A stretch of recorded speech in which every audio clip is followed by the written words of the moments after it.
अभी एक बड़ी खबर आई है जिसमें बताया गया है कि सुप्रीम लीडर खामेनेई की हुई मौत। ईरान का वो सबसे बड़ा लीडर जो 30 साल से देश चला रहा था, अमेरिका और इजराइल के जॉइंट एयर स्ट्राइक में हुआ खत्म। और सिर्फ वो नहीं, उनके साथ कई टॉप मिलिट्री कमांडर्स भी। ये सिर्फ एक खबर नहीं है, ये एक आग है जो अब गल्फ में फैल रही है। लेकिन सवाल ये है कि ये आग हम तक पहुंचेगी या नहीं। क्या कल सुबह पेट्रोल पंप पर जाओगे तो डीजल 150 रुपए लीटर हो जाएगा? क्या वो 1 करोड़ भारतीय जो गल्फ में मेहनत कर रहे हैं घर वापस आ पाएंगे या वहां फंस जाएंगे?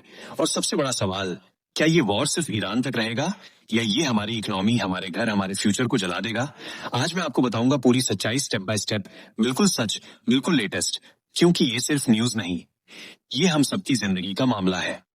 वीडियो आखिर तक देखो, क्योंकि बीच में ऐसा ट्विस्ट आएगा जो आप सोच भी नहीं सकते। चलिए शुरू करते हैं। 28 फरवरी 2026 ये दिन इतिहास में लिखा जाएगा। अमेरिका के प्रेसिडेंट डोनाल्ड ट्रंप और इजराइल ने मिलकर ऑपरेशन एपिक फ्यूरी शुरू किया। कोड नेम सुन के ही रोंगटे खड़े हो जाते हैं ना। पहले ही दिन सुबह के 9:40 तेहरान टाइम पर मासिव एयर स्ट्राइक्स, 30 बम खामेनेई के कंपाउंड पर। वो और उनके सीनियर मिलिट्री स्टाफ सब खत्म। अब तक 4 से 5 दिन हो गए अमेरिका इजराइल ने ईरान में 1700 जोड़ टारगेट्स हिट किए हैं। Military installations, knockout, air defence बर्बाद, न्यूक्लियर साइट्स, मिसाइल फैसिलिटीज, सब पर हमला। ट्रंप ने खुद कहा, ईरान की ज्यादातर मिलिट्री खत्म और अब लीडरशिप पर नए स्ट्राइक्स। ईरान ने जवाब दिया मिसाइल्स और ड्रोन से गल्फ कंट्रीज पर, अमेरिकी बेसिस पर, इजराइल पर। लेबनान में हिजबुल्लाह इन्वॉल्व, बेरूत पर strikes. Death toll middle east में 800 जोड़ लोग मर चुके हैं। लेकिन असली गेम चेंजर ईरान ने स्ट्रेट ऑफ होर्मुज ब्लॉक कर दिया। ये वो नैरो पासेज है जहां से दुनिया का 20 से 30% ऑयल गुजरता है।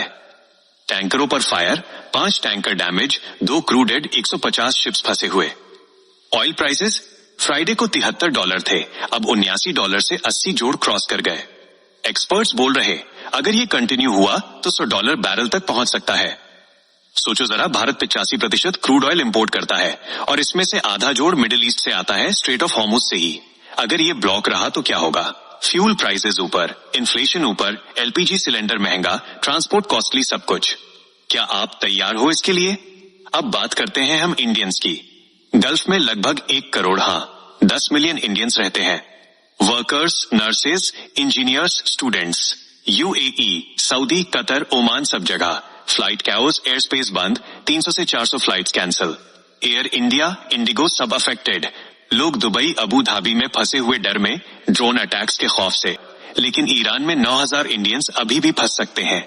गल्फ से हर साल $135 बिलियन जोड़ाते हैं इंडिया। अगर वर्कर्स वापस आए या जॉब्स गए तो ये पैसे रुक जाएंगे। फैमिलीज पर असर, घर चलाना होगा मुश्किल। अब जानते हैं कि इसका इकोनॉमिक पर क्या प्रभाव पड़ेगा। इकोनॉमी पर असर बहुत गहरा। इंडिया का sweet spot high growth, low inflation खतरे में। ऑयल प्राइसेस ऊपर से फ्रेट कॉस्ट्स बढ़ेंगे, insurance premium sky high. Supply chains disrupt, electronics, tech exports Gulf को $4 और 50 सेंट बिलियन सालाना। स्टॉक मार्केट्स पहले से स्लम्प, ग्लोबल फियर से। Aviation sector fuel costly, routes longer. Manufacturing, consumer goods, सब हिट। एक्सपर्ट्स बोल रहे अगर वॉर 4 से 6 वीक चला, ट्रंप ने हिंट दिया, तो करंट अकाउंट डेफिसिट बढ़ेगा। पीएम मोदी ने गल्फ लीडर्स से कॉल्स किए। UAE, Saudi, Qatar attacks condemn, solidarity. Iran के खिलाफ डायरेक्ट नहीं बोला, न्यूट्रल स्टांस, डायलॉग और डी एस्केलेशन की अपील। एमईए ने कहा ग्रेव एंजाइटी, इंडियंस हर्ट हुए तो इंडिया इम्परवियस नहीं रहेगा। ट्रंप बोल रहे वॉर पर एम्प्टिव था, ईरान अटैक करने वाला था। उन्होंने कहा गल्फ शिपिंग के लिए इंश्योरेंस देंगे, नेवी टैंकर एस्कॉर्ट करेगी। लेकिन सवाल अब ये उठता है, क्या ये वॉर जल्दी खत्म होगा या ये वर्ल्ड वॉर 3 की शुरुआत है? और इंडिया इसमें कहां खड़ा है? न्यूट्रल रहेगा या प्रेशर आएगा? जवाब वीडियो के एंड में।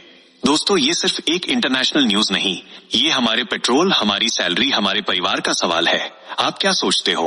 कमेंट में बताओ, क्या इंडिया को ज्यादा एक्टिव रोल लेना चाहिए या न्यूट्रल रहना सही?